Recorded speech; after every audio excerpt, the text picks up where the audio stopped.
Assalamualaikum warahmatullahi wabarakatuh. Perkenalkan, nama saya Nikmatul Aula. Di sini saya akan membahas mengenai sumber-sumber ajaran Islam dan pokok-pokok ajaran Islam. Nah, dalam ajaran-ajaran agama Islam atau sumbernya itu apa aja sih yang dibahas? Oke, kita langsung saja. Al-Quran sebagai sumber ajaran Islam. Al-Quran sebagai petunjuk dan pedoman hidup manusia diperoleh dari tafsir Al-Quran. Dengan memperhatikan kaidah-kaidah penafsiran Al-Quran, orang yang menafsirkan Al-Quran itu disebut mufasir. Untuk kita sebagai umat Islam, kita harus membaca, mengkaji, dan mengamalkan apa yang sudah dijelaskan di dalam Al-Quran. Selanjutnya kita akan membahas kaidah-kaidah penafsiran Al-Quran. Nah, kata kaidah sendiri berasal dari bahasa Arab, yaitu qawaid al-tafsir. Dari qawaid al-tafsir itu kita bisa memecahnya menjadi dua bagian atau dua kata. Yang pertama yaitu qawaid dan tafsir. Qawaid itu merupakan bentuk jamak dari qaidah, artinya kaidah. Sedangkan tafsir sendiri merupakan keterangan atau penjelasan mengenai makna-makna Al-Quran sebagai wahyu Allah. Nah, dari pengertian tafsir sendiri itu dikutip dari buku Muhammad Ali Al-Syabuni pada tahun 1000.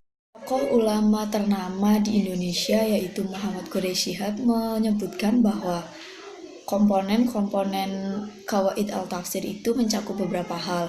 Yang pertama yaitu adanya ketentuan-ketentuan dalam penafsiran Al-Quran. Ketentuan-ketentuan sendiri itu mencakup adanya syarat-syarat seorang mufasir untuk agar bisa menafsirkan Al-Quran. Yang kedua ada sistematika penafsiran. Yang ketiga ada aturan-aturan khusus untuk memahami ayat-ayat Al-Quran dari segi bahasa ataupun segi usul fiqh.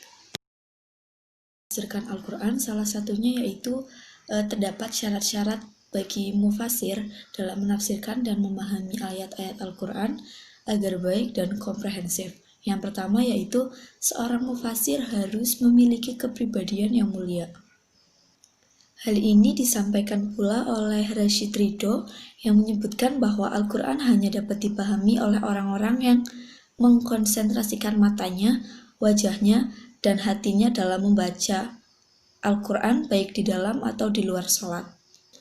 Hal ini diperkuat kembali dengan adanya Quran Surat Al-Baqarah ayat 2 yang artinya harus disertai ketakwaan kepada Allah Subhanahu wa Ta'ala, karena Al-Quran merupakan petunjuk bagi orang-orang yang bertakwa.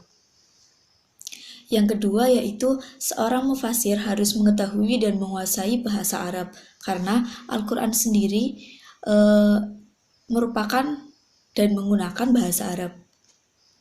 Yang ketiga yaitu seorang mufasir dalam menafsirkan ayat-ayat Al-Quran hendaknya mengambil referensi dari tafsir-tafsir yang muktabar.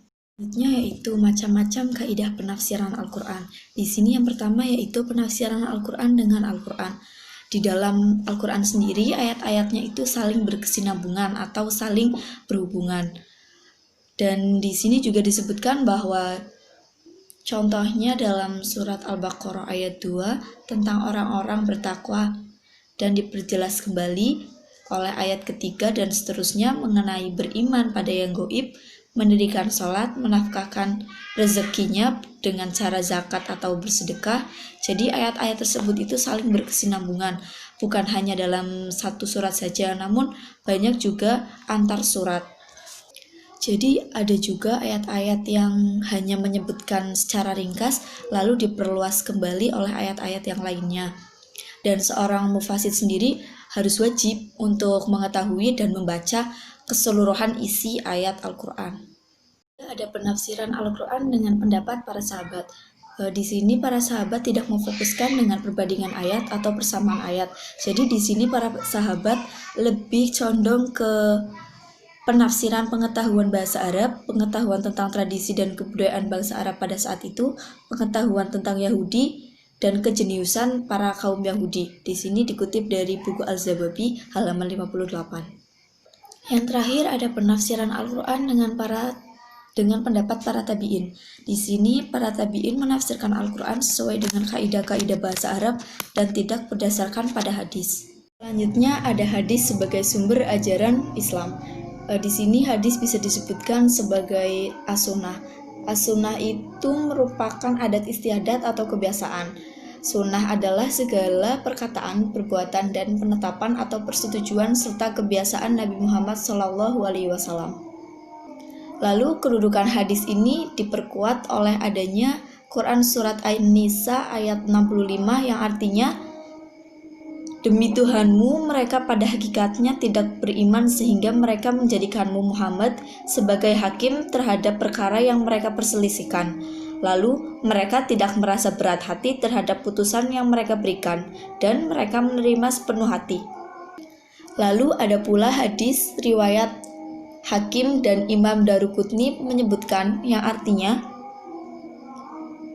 "Telah kutinggalkan untuk kalian dua perkara yang selama kalian berpegang teguh dengan keduanya, kalian tidak akan pernah tersesat, yaitu Kitabullah Al-Quran dan Sunnahku."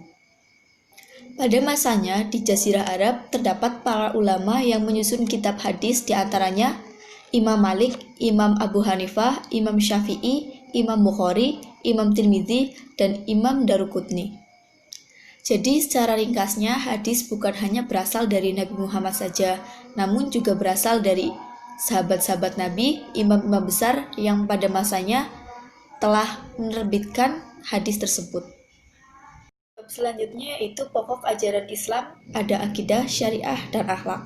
Yang pertama kita akan membahas akidah. Akidah sendiri berasal dari kata akada, yakidu, akdan, yang berarti simpul, ikatan, dan perjanjian yang kokoh dan kuat. Menurut Syekh Hasan Al-Banna menyampaikan bahwa akidah adalah beberapa perkara yang wajib diyakini kebenarannya oleh hati, mendatangkan ketentraman jiwa, menjadi keyakinan yang tidak tercampur sedikitpun dengan keraguan. Maka dari itu, akidah harus mampu mendatangkan ketentraman jiwa kepada orang yang meyakininya. Untuk itu, diperlukan adanya keselarasan antara keyakinan lahiriah dan keyakinan batiniah. Di sini selanjutnya dibahas tentang ruang lingkup pembahasan akidah. Yang pertama ada ilahiyah. Ilahiyah adalah ilmu atau hal yang membahas tentang sesuatu yang berhubungan dengan ilah atau ilahi, yaitu Tuhan. Contohnya ada memahami nilai-nilai Allah Subhanahu wa taala, sifat-sifat Allah Subhanahu wa taala. Yang kedua ada nubuwah. Nubuwah adalah pembahasan tentang segala sesuatu yang berhubungan dengan Nabi dan Rasul. Contohnya kitab-kitab Allah atau mujizat yang diberikan kepada para nabi. Yang ketiga ada ruhaniyah, yaitu pembahasan segala sesuatu yang berhubungan dengan alam metafisik. Contohnya setan, jin, iblis, dan roh. Yang terakhir ada sam'iyah, yaitu pembahasan yang hanya bisa diketahui melalui sam'i, yakni dalil nakli, Al-Quran dan hadis. Contohnya ada pembahasan tentang alam barzah dan azab kubur. Selanjutnya ada syariah. Syariah berasal dari kata syara'ah, yash'aru, dan syar'an, yang artinya membuat undang-undang, menerangkan rute perjalanan, dan adat kebiasaan. Menurut istilah, syariah berarti aturan atau undang-undang yang diturunkan Allah untuk mengatur hubungan manusia dengan alam semesta, atau dalam pengertian lain, syariah adalah sesuatu tata cara pengaturan tentang perilaku hidup manusia untuk mencapai keridhaan Allah Subhanahu wa taala. Selanjutnya ada ruang lingkup syariah. Yang pertama ada ibadah. Ibadah adalah beberapa peraturan yang mengatur hubungan antara manusia dengan Allah Subhanahu wa taala. Contohnya rukun Islam, yaitu ada syahadat, salat, puasa, zakat, dan haji. Selanjutnya muamalah. Muamalah adalah suatu peraturan yang mengatur seseorang dalam hal tukar-menukar harta atau jual beli. Contoh yang lainnya yaitu ada simpan pinjam, sewa menyewa, warisan, wasiat, dan nafkah. Selanjutnya ada munakahat atau munakohat. Munakohat adalah peraturan masalah hubungan keluarga. Contohnya ada pernikahan, perceraian. Selanjutnya ada jinayat, yaitu peraturan yang menyangkut masalah pidana. Contohnya ada kisos, diat, kifarat, zina, narkoba, dan lain-lain.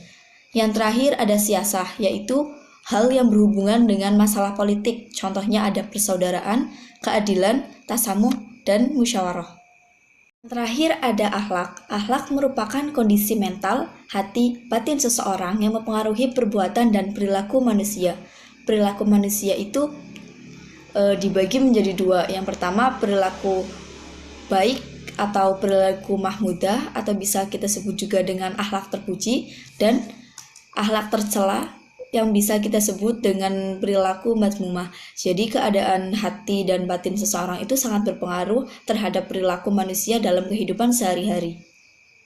Selanjutnya ada ruang lingkup akhlak. Yang pertama, berakhlak kepada keluarga, berupa berbakti kepada orang tua, adil terhadap saudara, dan kita harus melakukan pendidikan akhlak di lingkungan keluarga, baik itu kepada adik, keponakan-keponakan kita, atau saudara-saudara kita yang lain. Yang selanjutnya ada berakhlak kepada masyarakat,